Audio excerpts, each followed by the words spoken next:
I accidentally connected to my wife's car Bluetooth and heard her planning with my best friend. Once he signs the house over for the tax benefits, we'll have everything we need to start our new life without that pathetic fool, they laughed. I continued being the perfect husband for another 97 days. This morning, my phone exploded with 42 missed calls. I've been lurking on this sub for years. Never thought I'd be posting my own story. Funny how life works out sometimes. It was a completely random Tuesday, nothing special, April 16. I remember because it was the day before our monthly bill payments and I was doing the usual budget check. Mary, 37 female, and I, 39 male, have been married for 11 years now. Solid marriage, or so I thought. We have our routines. She goes to her book club every Tuesday while I usually work late, catching up on whatever fell through the cracks during the week. About 3 months ago, I left work early because of some server issues at the office. They sent everyone home around 2:30 p.m. I decided to swing by Costco since we were almost out of everything. Toilet paper, coffee, those little dark chocolate sea salt caramels Mary loves. Normal married people stuff, right? I was sitting in the Costco parking lot, scrolling through my Spotify, trying to find that podcast Carl recommended about investment strategies. Without thinking, I hit connect on my phone's Bluetooth.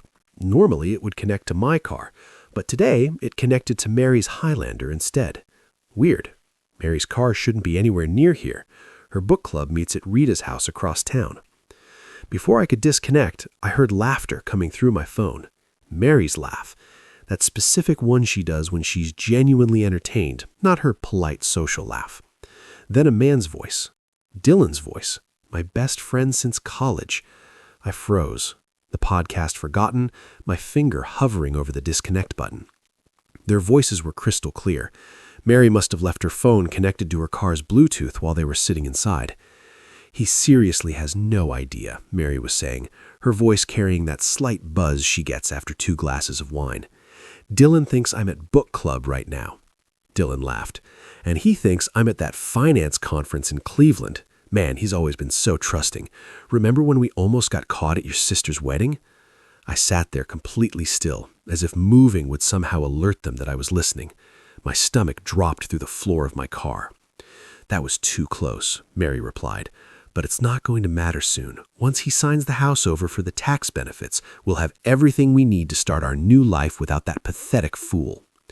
They both laughed. Laughed at me, at my stupidity. What about the timeline? Dylan asked.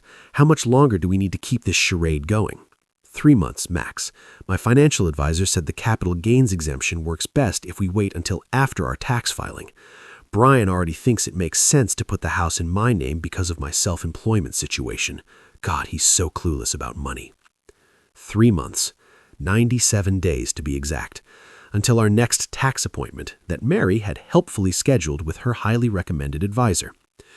I sat there in the Costco parking lot for I don't know how long, listening to them talk about their future together, how they'd been seeing each other for 2 years behind my back, how Dylan had been playing the good friend while screwing my wife, how Mary had been siphoning money from our joint account into a separate one for months.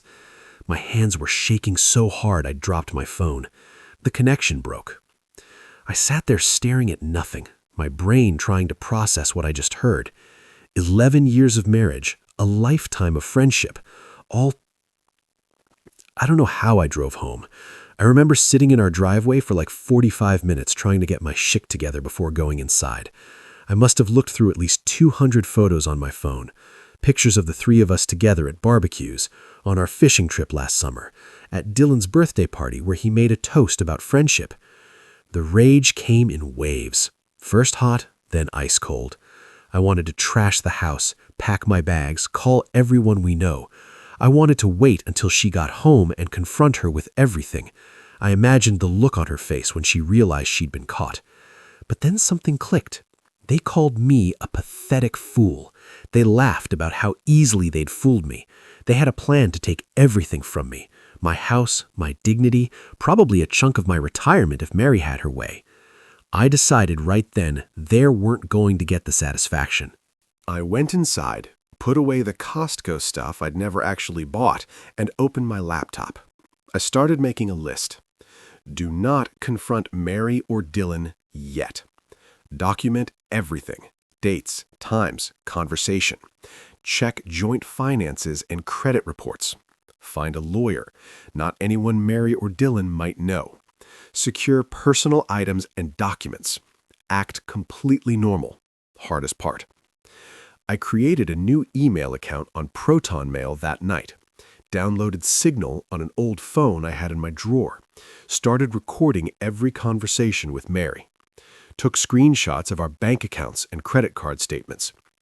When Mary came home that night around 9 p.m., slightly wine-flushed and smelling of unfamiliar cologne, I was on the couch watching Ozark. I smiled and asked her how book club was. "Oh, good. We're reading that bestseller everyone's talking about," she said, not even bothering to name a specific book. "That's nice. I ordered pizza since I got home late. There's some left in the fridge." She looked almost disappointed at how normal I was acting. Maybe she was expecting a fight about her being out late again. Instead, I gave her a quick kiss on the cheek and went back to my show. The next day, I called in sick to work. As soon as Mary left, I tore through the house, found her hidden phone in her workout bag, discovered statements for a separate checking account with nearly $40,000 in it, money that had been slowly disappearing from our joint savings. Located a folder of emails she'd printed out between her and Dylan, hidden in a tampon box. Seriously, the oldest trick of the book. I took pictures of everything, then put it all back exactly as I found it. That afternoon, I met with Arlene, an attorney. Someone on Reddit actually recommended when I asked hypothetically about a friend's divorce situation on r/legal advice. She laid it out clearly. I needed evidence, patience, and a solid plan. "Don't show your hand," she told me. "The moment they know you know, they'll accelerate their plans. You need to be 10 steps ahead." The next 97 days were the hardest of my life. Every morning, I woke up next to the woman who was planning to destroy me. Every weekend, Dylan would text about hanging out, playing video games, watching the game. Sometimes I said yes, sitting there drinking beers with him, watching him check his phone and smile when Mary texted him from the other room. I became the perfect husband. I fixed things around the house without being asked. I bought Mary flowers randomly. I suggested we update our wills and financial plans, which gave me access to even more information. I even brought up the house transfer myself, mentioning some article I'd read about tax benefits for self-employed individuals. "That sounds like a great idea," Mary said, trying to hide her excitement. "My financial advisor mentioned something similar. Why don't we look into it?" The pieces were falling into place. Their pieces, or so they thought.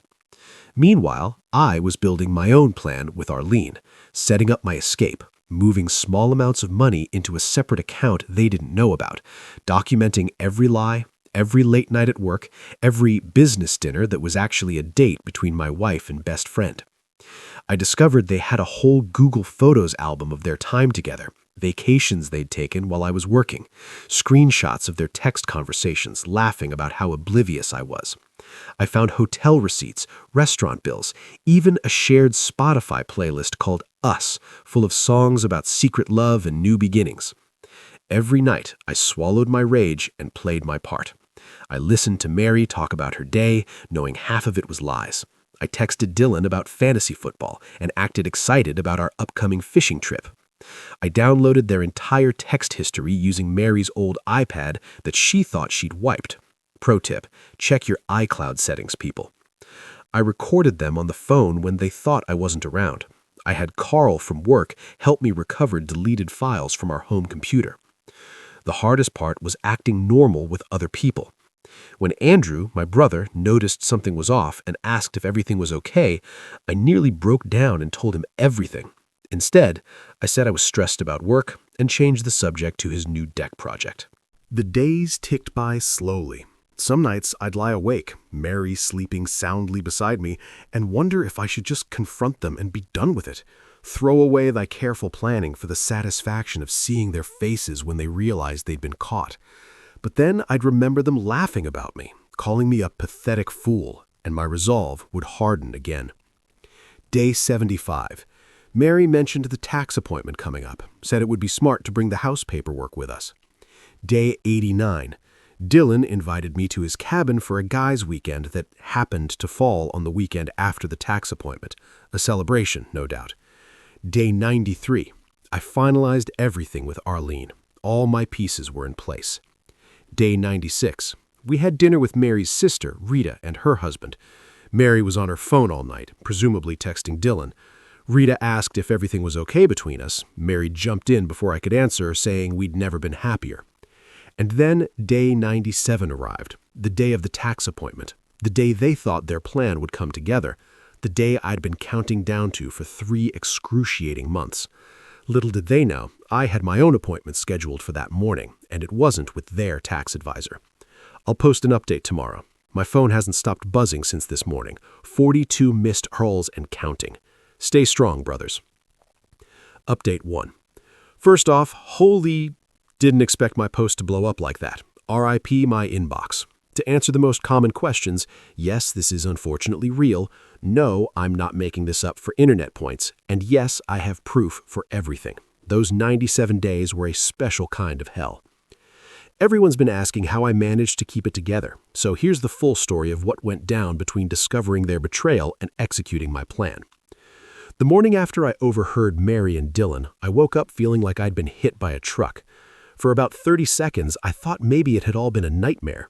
Then Mary rolled over, kissed my cheek, and asked if I could pick up her dry cleaning after work. The same dry cleaning that probably had outfits she'd worn on dates with my best friend. I smiled and said sure. Then I went to the bathroom and threw up. That became my new normal, acting perfectly fine on the outside while dying inside.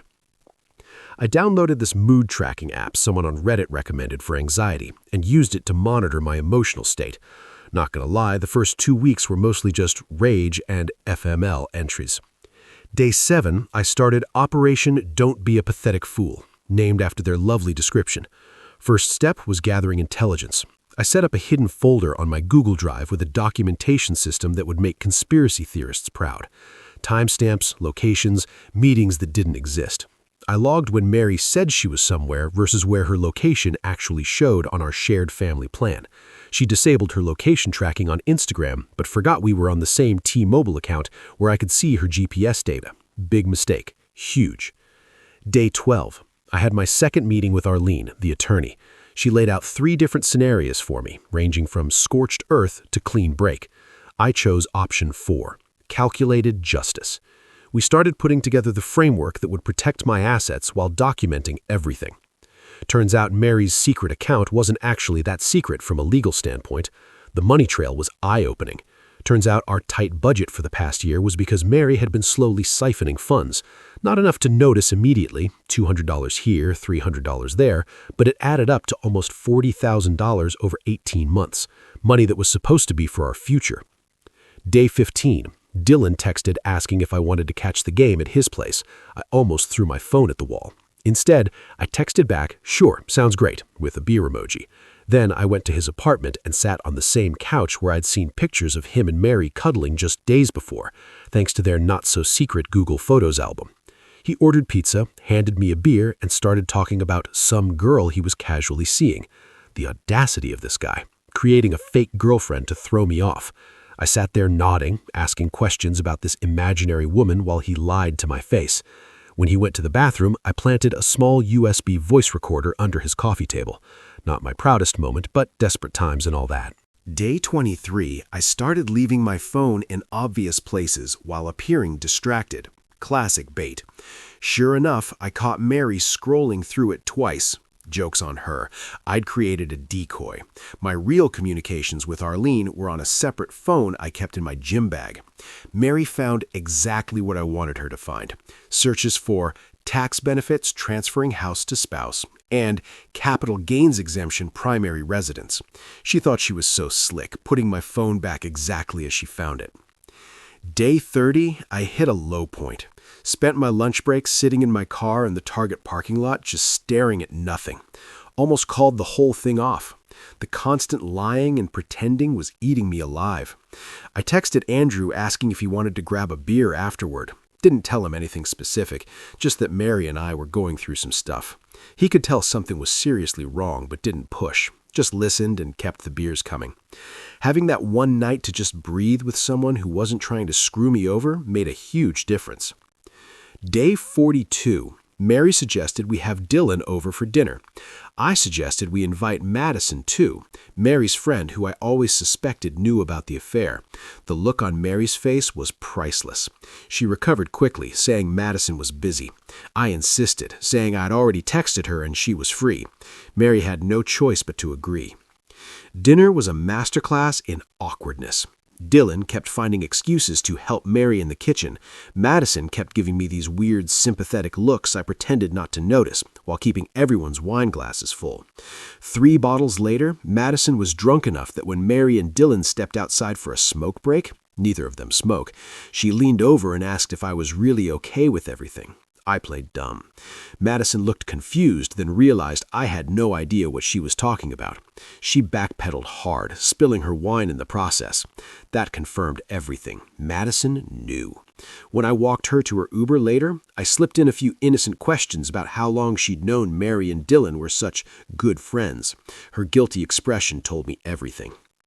Day 50, I created a fake email trail about bonus money coming my way. Left it open accidentally on our shared iPad.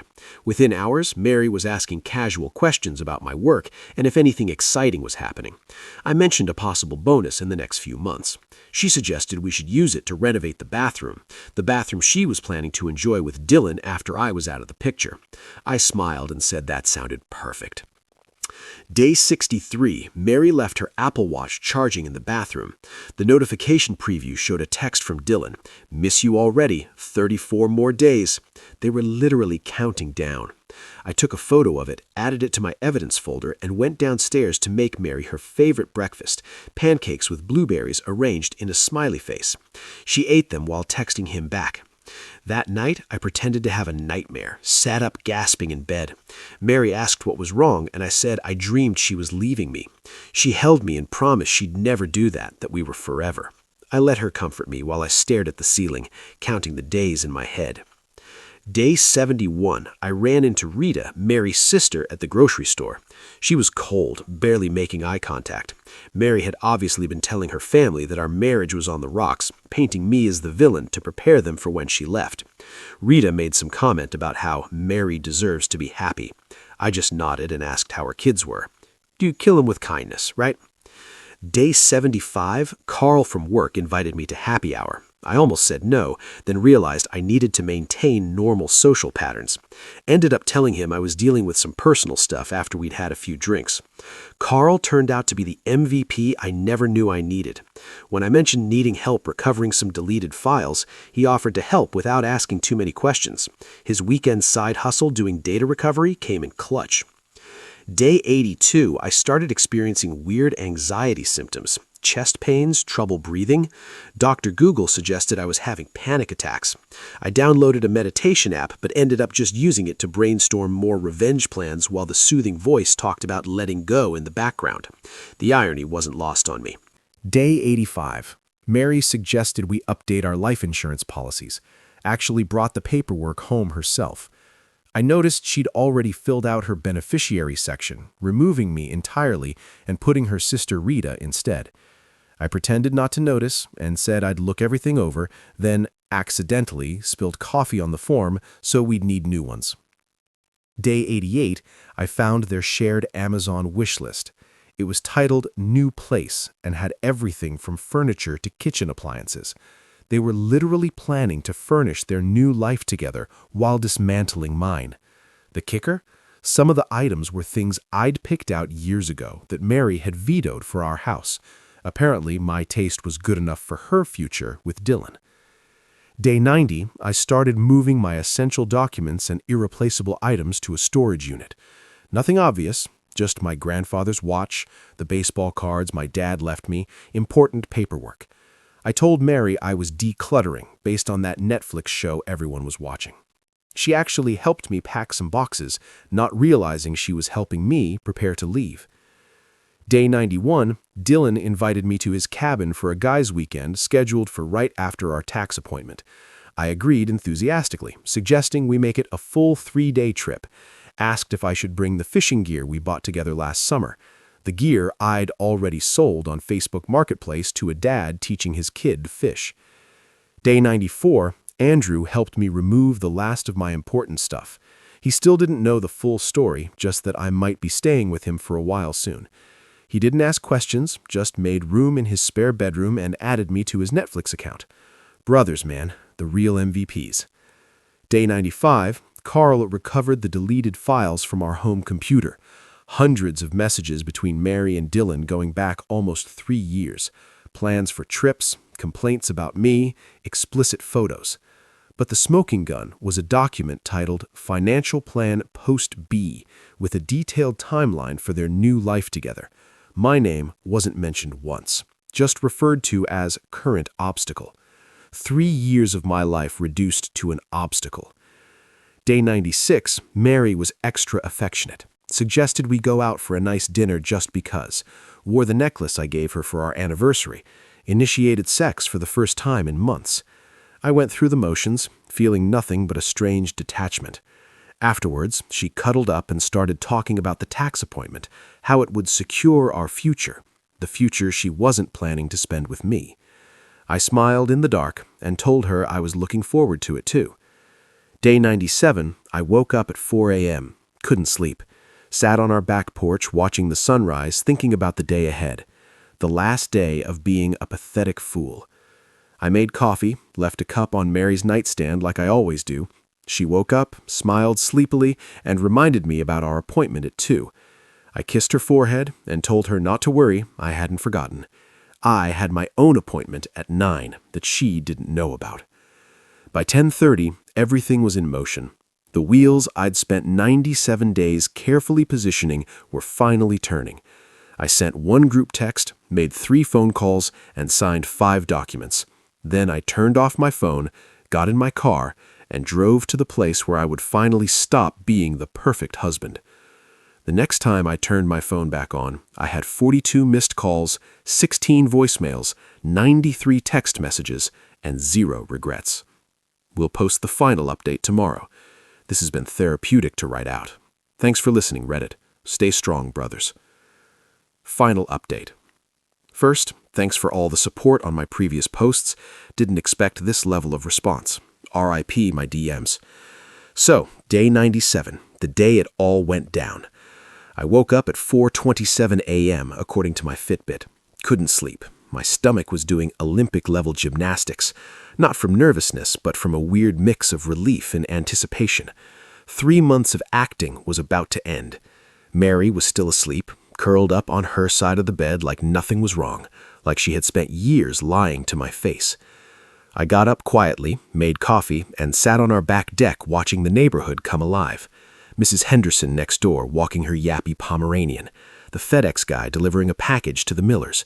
Normal life going on while mine was about to implode, by choice.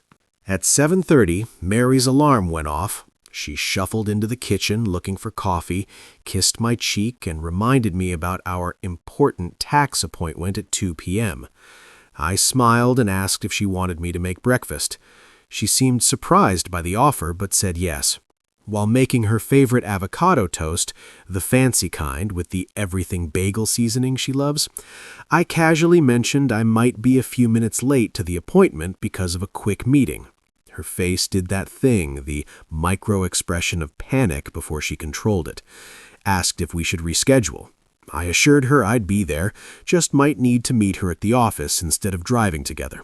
The relief on her face was immediate. Their plan was still on track, as far as she knew. She left for her morning appointments at 9:15. I watched her pull out of the driveway, texting as she drove, probably telling Dylan that everything was proceeding as planned. As soon as her car turned the corner, I sprang into action. First stop, the bank. Not our usual branch, but one across town, where I'd set up a new account 3 weeks earlier. Deposited the cashier's check I'd gotten from selling my old Mustang, the one Mary always complained about, but Dylan always admired. The teller smiled as she processed it, completely unaware she was handling part of a 3-month revenge plot. Second stop, Arlene's office. My attorney had everything ready. 6 documents needed my signature. The last 3 months of careful planning condensed into legally binding paperwork. As I signed each page, I felt lighter. Arlene gave me a flash drive with all the evidence we'd compiled. The texts, the bank records, the photos, the recordings, all backed up in triplicate, with copies already sent to my email and stored in the cloud. When I was done, Arlene looked at me and asked if I was sure. This was the point of no return. I just nodded and said I'd never been more sure of anything. By 11:30, I was at Andrew's place. My brother had cleared his spare room as promised. I dropped off my last bag of essentials, plugged in my laptop, and opened the file titled Day 97. The checklist I'd created weeks ago was right there, waiting for me. 8 steps. 8 simple steps to reclaim my life. Step 1. Send the email. I drafted it carefully, reviewed it with Arlene, revised it 4 times. It was addressed to 14 people. Mary's parents, my parents, our closest friends, Mary's sister Rita, and a few mutual friends who deserve to know the truth. Not vindictive or angry, just factual. It explained I was ending my marriage due to Mary's long-term affair with Dylan. Included just enough evidence to be irrefutable without being graphic. Asked for privacy during this difficult time. Click. Sent. Step 2. Update social media. I changed my relationship status on Facebook to single without any comment. Unfriended both Mary and Dylan. Updated my contact information on all platforms. Simple, clean break.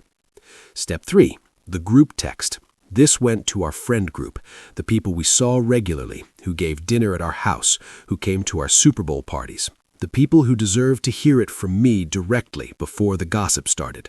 Short and to the point. Marriage over. Found out Mary and Dylan have been together for years. Please respect my privacy. Not your fault. Still value your friendship. The responses were immediate. Shock, disbelief, support, questions. I put my phone on Do Not Disturb and moved to step 4. Call Mary's parents. This was the hardest one. I genuinely liked my in-laws. They had always treated me like a son. The call was brief, painful. Her dad went silent. Her mom cried. I apologized for delivering the news this way, thanked them for welcoming me into their family. They deserved better than an email or text. Step 5. Transfer the money. I moved the agreed-upon amount from our joint account to Mary's personal account.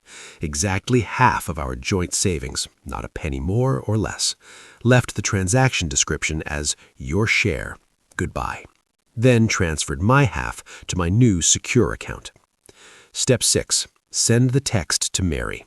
This was timed precisely at 1:45 p.m., 15 minutes before our tax appointment. I sent her the message I'd drafted and redrafted dozens of times. I know about you and Dylan. Have known for 97 days. Don't go to the tax office. There's no appointment. The papers you'll be served are divorce papers, not house transfer documents. Everything has already been filed. Your things are at the house. I won't be. Goodbye, Mary. Step 7. Send the text to Dylan. This one was shorter. Hope she was worth it. Check your email. Everyone knows. Step 8. Turn off phone. And I did. For 6 blessed hours, I existed in a bubble where none of it could touch me. Andrew and I ordered pizza, played Call of Duty, and didn't talk about Mary or Dylan or betrayal. Just 2 brothers hanging out like when we were teenagers. At 8:17 p.m., I finally turned my phone back on. 42 missed calls, 16 voicemails, 93 text messages. The breakdown. 23 calls from Mary, 11 calls from Dylan, 4 from Rita, Mary's sister, 3 from Mary's mom, 1 from my mom checking if I was okay. The voicemails ranged from Mary sobbing incoherently, to Mary screaming that I'd ruined everything, to Mary begging me to talk to her. Dylan's were pathetic attempts at damage control. We need to talk man to man. It's not what you think. We can work this out. The texts were a dumpster fire of emotions. Mary cycling through denial, anger, bargaining. Dylan growing increasingly desperate as he realized his reputation was torched. Our friends expressing shock, support, offering places to stay. The most satisfying text came from Madison, Mary's friend. I should have told you. I'm so sorry. What they did was wrong. I responded to exactly 3 messages. thanked my mom for checking on me, assured Carl I was fine, and told Andrew I'd be staying another night. The next morning, I woke up to 17 more missed calls and a novel's worth of texts from Mary. The tone had shifted from anger to pain/panic. Apparently, she'd discovered that I had documentation of everything. The tax appointment was actually with Arlene, who had served Mary with divorce papers when she arrived. All our friends and family knew exactly what they and Dylan had done. The house wasn't being transferred to her name. Instead, I'd already arranged for it to be sold, with the proceeds to be split as part of the divorce settlement. Her secret account with the $40K wasn't so secret to the divorce proceedings. I decided it was time for the confrontation. Not because I needed closure, but because I wanted to see her face when she realized she'd lost control of the narrative. I suggested meeting at a Starbucks near Andrew's place, public enough to prevent a scene, private enough for a real conversation. She agreed immediately. When I walked in, she was already there, looking like absolute hell. Eyes puffy, hair unwashed, wearing the same clothes from yesterday. For a split second, I felt a pang of something. Not quite sympathy, maybe just muscle memory from 11 years of caring about this person. I sat down, said nothing, let the silence do the work. She started talking immediately, a jumbled mess of excuses, apologies, and accusations. It wasn't what it looked like. She and Dylan made a mistake. I had violated her privacy by checking her messages. She still loved me. We could fix this. I waited until she ran out of steam, then asked one question. When did it start? She hesitated, then admitted it had been going on for almost 3 years. Started as just physical, but became more. Dylan understood her in ways I didn't. They hadn't meant to hurt me. I pulled out my phone and played the recording from her car Bluetooth, the one where they called me a pathetic fool and laughed about stealing my house. Her face went completely white.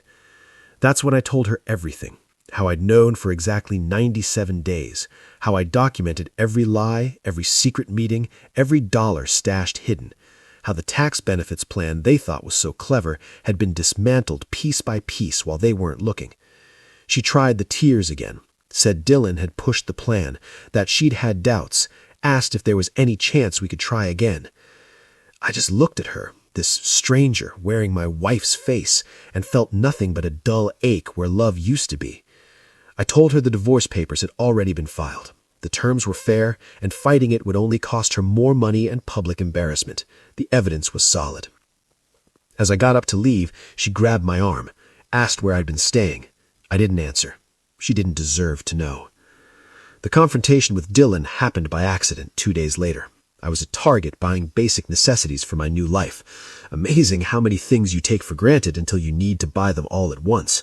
When I turned the corner, and there he was, looking at phone charges. His face when he saw me was almost comical. Deer in the headlights doesn't begin to cover it. He started with the standard deflection. We need to talk. It's complicated. Mary and I never meant for this to happen. I just looked at him and asked, was it worth it?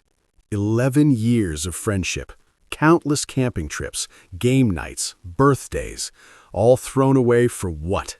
A relationship built on lies? He didn't have an answer. Just stood there holding a phone charger like it was a lifeline. I told him I didn't hate him. Hating him would require energy I wasn't willing to spend on him. Then I walked away and left him standing there, surrounded by electronics he didn't need. The next few weeks were a blur of paperwork, moving, and adjusting.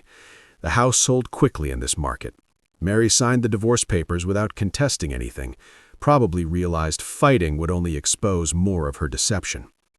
The fallout in our social circle was about what you'd expect. Some mutual friends tried to stay neutral, but most sided with me once they knew the details. Dylan lost his fantasy football league spot. Petty, but satisfying. Madison reached out to apologize again for keeping their secret. Rita, surprisingly, called to say she was ashamed of her sister. 3 months after day 97, the divorce was finalized. No muss, no fuss. We split the assets fairly. I kept my retirement accounts intact. She kept her secret stash. I didn't want a penny from her that I hadn't earned. I heard through the grapevine that Mary and Dylan are still together, living in a rented condo across town. Apparently, the dream house they plan to buy with my money is on hold indefinitely. Their new place Amazon wish list remains unfulfilled. As for me, I'm doing okay. Some days are better than others. I still wake up sometimes reaching for someone who isn't there. I've had exactly 2 dates, both spectacularly awkward. I'm not ready, and that's fine. Last week, I found Mary's favorite coffee mug in a box I hadn't unpacked yet, the one with the chip on the handle that she refused to throw away because it was perfectly good otherwise. For a minute, I just stood there holding it, remembering morning coffees and weekend breakfasts, and a life I thought was real. Then I wrapped it carefully in newspaper, put it in a small box with her other forgotten items, and mailed it to her new address. No note, no message, just returning what wasn't mine anymore. And that's it. That's the story of how I spent 97 days pretending to be the perfect husband while dismantling a betrayal 3 years in the making. Not for revenge, though that was part of it, but for self-respect, for refusing to be the pathetic fool they thought I was. If you're reading this and going through something similar, it gets better. Not immediately, not completely, but enough. Stay strong, brothers.